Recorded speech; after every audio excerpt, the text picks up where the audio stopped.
Welcome back to the Layup Maker, week 3. We're talking about making you the and one specialist, meaning you're capable of getting fouled and scoring anyway, anytime that a player hits you on defense. And one of the most high value things that coaches look at, and something that not a lot of players get a chance to practice, kind of expected of you without giving you the tools you need to practice it. So that's what we're here for. We're going to first talk about how to initiate contact, basically how to go find it, initiate it, hit your defender, and be able to take contact whenever they're trying to stop you. And then the flip side of that is how to avoid contact. Basically, what my evolution went through was trying to work on all the avoidance techniques first. And then over time, I came to realize, like, actually, we need to have that default approach, which kind of goes with our decision making. We need to be able to have a default. I'm going to go make my regular layup every time, come what may. No matter how hard they foul me, I'm still going to go score it. And then when they try a little bit extra hard to stop me, then I have my change of direction moves. I can avoid contact. I basically have them flying out of bounds and I get a free layup out of it instead, because they know I'm going to make it every time. If they don't try hard to stop me, they have to try extra hard, and I use that against them. So, how to initiate contact. We're going to go through 4 different parts of this. We're going to show you on video exactly how we're going to do it on the court.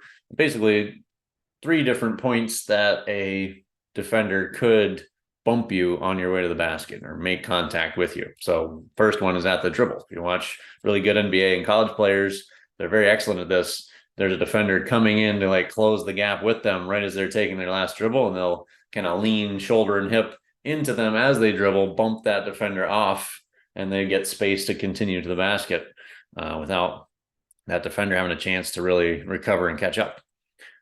Second is going to be 1 step before the jump. So we're going to initially practice it with no dribble to simplify it. So we'll have defense on your hip for your first 2 steps. They're like pushing you right when you pick it up, as if you took a dribble. And then we're going to have them bump you when you take your second to last step, so right before you jump. And then third, we're going to have them bump you right when you jump. Probably the most common, probably what you're most used to already, is right as you go up to shoot it, that defender's colliding with you. Sometimes you get a call for a foul, sometimes not. We want to be able to make it either way. So just getting used to that timing and body mechanics, and again, control is kind of our whole theme of the course. And then the last one I like to call brace for impact, which is really just using a 2-foot jump to get an even more secure body position as you go up to shoot, and being ready for impact. Like kind of knowing I just torched this guy on the perimeter. That big 6'6" guy is coming across the paint now. I know he's going to try to block me, and I'm just loading up on 2 feet to make sure I can power up through a foul and still have a good chance of being under control and scoring it. So let's take a look at what that looks like on the court. 2 steps first, just finishing through contact. So here we got coach on your hip. He's just shoving me sideways here. As I'm trying to go forward, he's trying to push me in the red. I'm trying to stay in the blue and get used to that. Then we got bump on the first step here. Right before we jump, he's making contact. Probably the most difficult one when I'm on my outside leg to not get bumped off balance. And then the third one is when we're jumping, taking that hit on our inside shoulder as we're going up with our outside hand. And then we're going to do the 2-foot jump here, brace for impact, just loading up with our inside outside footwork and jumping off 2.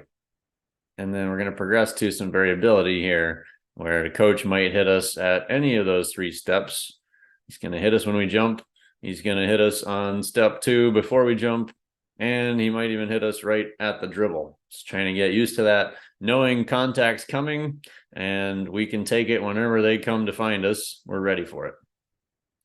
Next, we're going to talk about changing direction in the paint, kind of the counter move. Again, once we've got that default, like we can take contact and always score still, that defender is now exaggerating, overplaying their position to try and stop us. And now we're going to use it against them by avoiding contact, changing direction in the paint. So one of the first ways to avoid contact is decision making about when you should actually attempt a layup.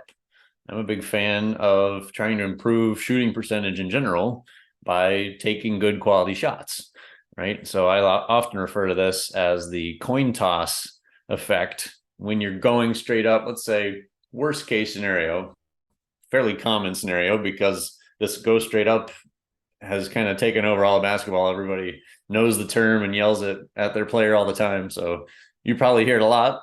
But if you're surrounded by 4 defenders, going straight up is a terrible idea. A, you're not very likely to make it. B, the coin toss is you're handing the referee a coin, let him toss it and decide if he's going to actually call a foul or not. And the hope is that you're going to get the and one, right? What we called the whole theme of this week. The hope is that you are going to score and get fouled and get a free throw out of it. But equally possible is you're going to miss the shot, you're going to get hit, but not get a foul called, and you're going to lose the ball. And so what we try to think about is how do we maintain control of the possession rather than handing the referee the coin toss decision? Can we kick it out to a shooter? If we really have 2 or more defenders crowded around us when we get a rebound, which is the most common scenario, we're about to go straight up because everybody's chanting that in the stands because they don't know any better. Can we kick it out to our best shooter and get a wide open 3-point shot attempt compared to a layup that is closer to the basket, which is why everybody wants you to go straight up. But if it's contested and we don't know if we're going to get the foul called or not, then it's really a 50-50 chance. I'd rather have a 40% 3-point shooter take a wide open shot than me have a 50-50 chance of either making it or getting the foul called, and possibly neither.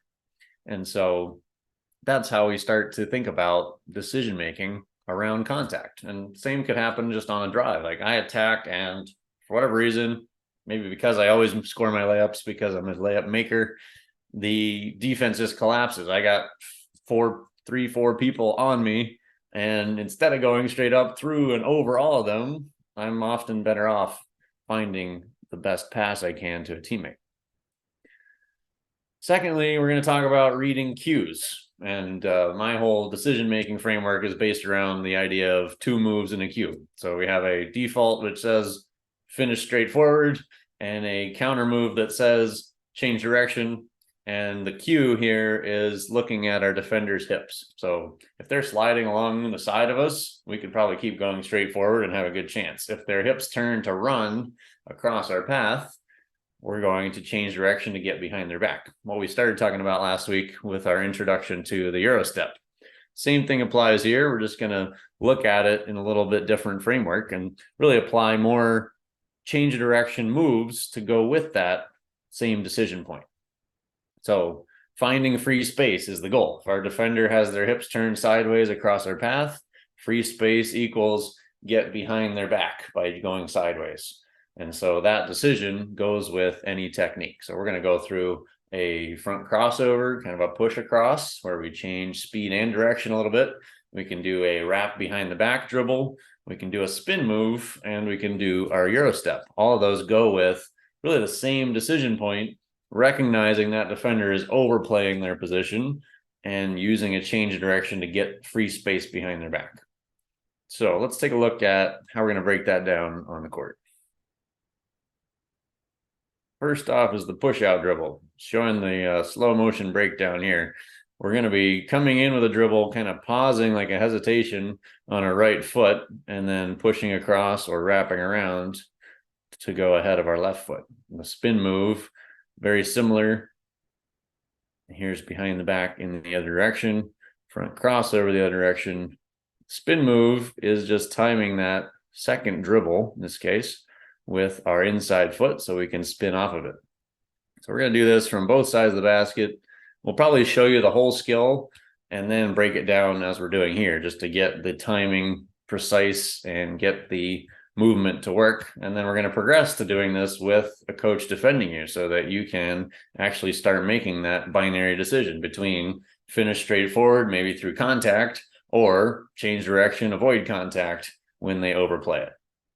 So this is what it looks like when we're reading it live when there's a defender coming to us. So he stays straight or he's too slow to get there to stop me. Then when he comes across, I change direction. I get my Euro step to reverse. Again, defense is too slow to contest.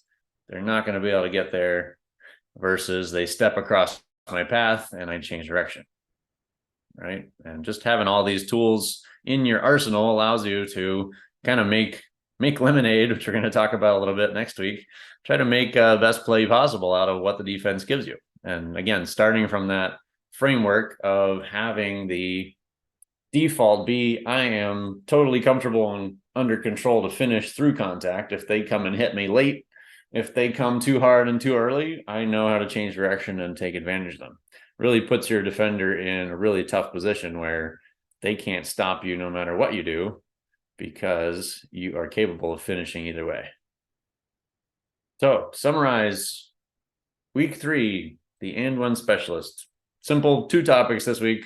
Again, how to initiate contact, how to go find and control the contact your defender is giving you and be able to finish anyway, and then how to avoid contact. Use their momentum, use their aggressiveness against you to counter move, change direction, find free space, hopefully come up with a better quality finish. And then again, the idea we talked about of the going straight up, having that whole mentality around being able to finish either of these ways. But then when the defense collapses or you're surrounded after a rebound, making the higher level basketball IQ decision of, instead of coin toss through a lot of defense, I'm going to kick it out, find my best shooter, or at least reset my offense so we can find a better, hopefully more wide open shot. That's it for week 3. I look forward to fouling you a little bit on the court and getting you better and more comfortable under control with contact. We'll see you on the court.